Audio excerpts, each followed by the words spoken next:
What began as a whisper has now erupted into a storm, shaking the very foundation of a popular ministry.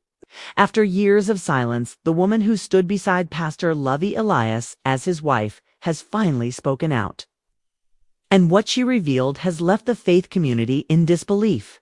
For a long time, murmurs of control and emotional abuse followed one of the most visible spiritual leaders in modern ministry.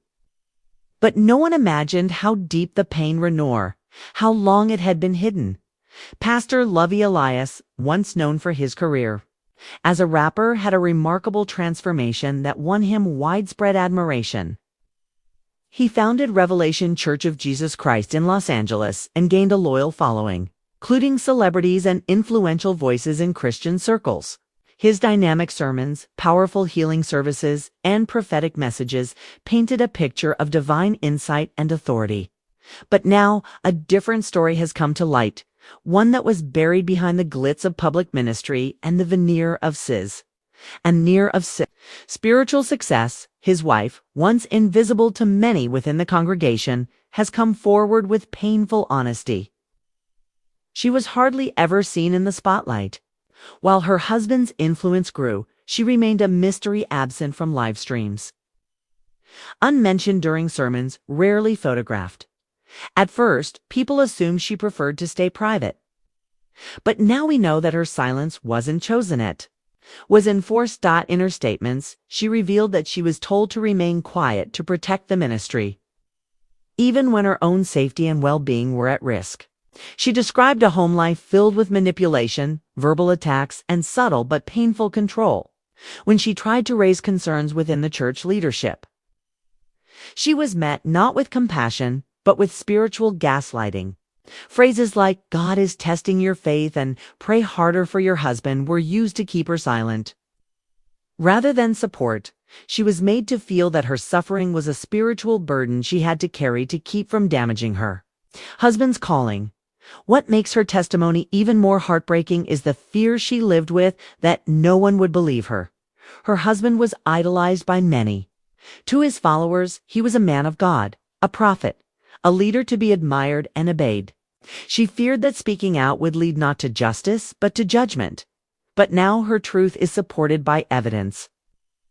Leaked audio recordings allegedly featuring Pastor Lovy surfaced online.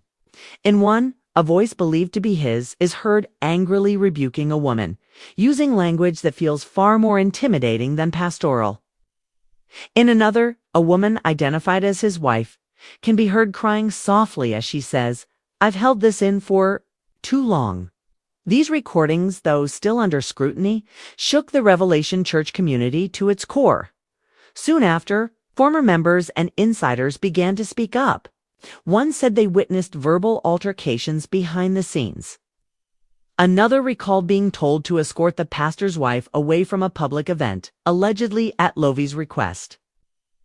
A staff member shared how asking questions about the couple's relationship cost them their position. These personal stories, once whispered in secret, are now being shared out loud, and they all point in the same direction. Instead of addressing the growing concerns, the church's leadership released a short, carefully worded statement denying any wrongdoing. They framed the situation as an external attack on their pastor, accusing others of trying to tear down the ministry. But many in the congregation weren't buying it. The silence from Lovy himself only made things worse. No statement, no sermon, no video, nothing. And in that silence, people began walking away. Then came the leaked text messages, and they might be the most damaging piece yet. Screenshots allegedly from conversations between Lovy and a former advisor revealed a disturbing tone of control.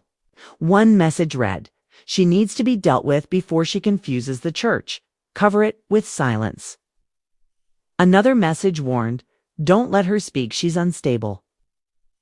These words painted a picture, not of a pastor seeking reconciliation, but of a man trying to manage a narrative and maintain power. Even more concerning, one message seemed to suggest that payments were made to keep certain details out of the public eye, although there's no confirmed proof of financial transactions yet. The implications have raised serious ethical and legal questions for those once closest to Pastor Lovy. The revelations hit hard.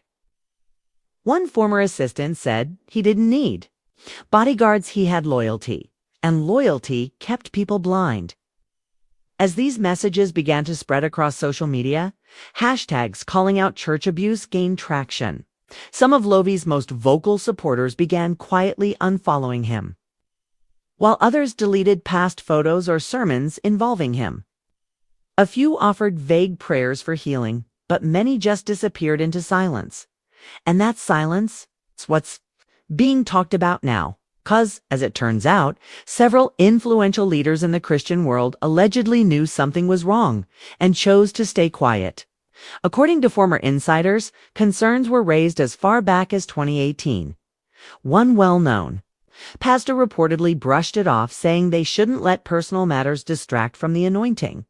Another, when approached by a concerned churchgoer, minimized the allegations as growing pains in ministry. This isn't just about Lovy Elias anymore. It's about a wider culture of silence that exists in many religious institutions, where protecting a powerful man is often prioritized over listening to a hurting woman. In environments where charisma and spiritual authority are exalted, it's easy for accountability to fall by the wayside. Some pastors who once stood beside Lovy on stage have now removed him from their platforms entirely. A few issued vague apologies. Others still haven't said a word. But gospel singer Leandria Johnson didn't hold back. "Y'all cover for these men until the blood is on your hands." Two, she said, in a post that quickly went viral, and through it all, Lovy's wife remained firm. In one of her latest video statements, she explained why she was speaking up now. "This wasn't just about me," she said. "It was about the people he spiritually ruled over, those manipulated in the name of God." Then came the bombshell that turned this church crisis into a legal matter. Court documents filed in Los Angeles show that Lovy's wife is seeking a formal legal separation. And within those filings are specific, detailed claims that echo everything she has shared publicly. She describes being cut off from loved ones, subjected to controlling behavior, and manipulated using prophetic language meant to keep her fearful and obedient. She's also requested a restraining order and full custody of their child. Even more alarming, the court documents ask for an independent review of the church's finances, raising red flags about the potential misuse of tithes and donations. If financial misconduct is uncovered, legal experts believe this could lead to a federal investigation and the possible loss of the church's nonprofit status. Inside the Revelation Church, confusion reigns. Attendance has dropped. Comment sections on live streams are flooded with questions. And the silence from the man at the center of it all is deafening. The very followers who once defended him are now calling for accountability, and many cases calling for his resignation. This is no longer just a scandal, it's a reckoning. It's a painful reminder that charisma without character can be dangerous, especially when hidden behind a pulpit. The fallout from this is still unfolding, but one thing is clear: the truth, no matter how long it takes, has a way of finding its way to the light.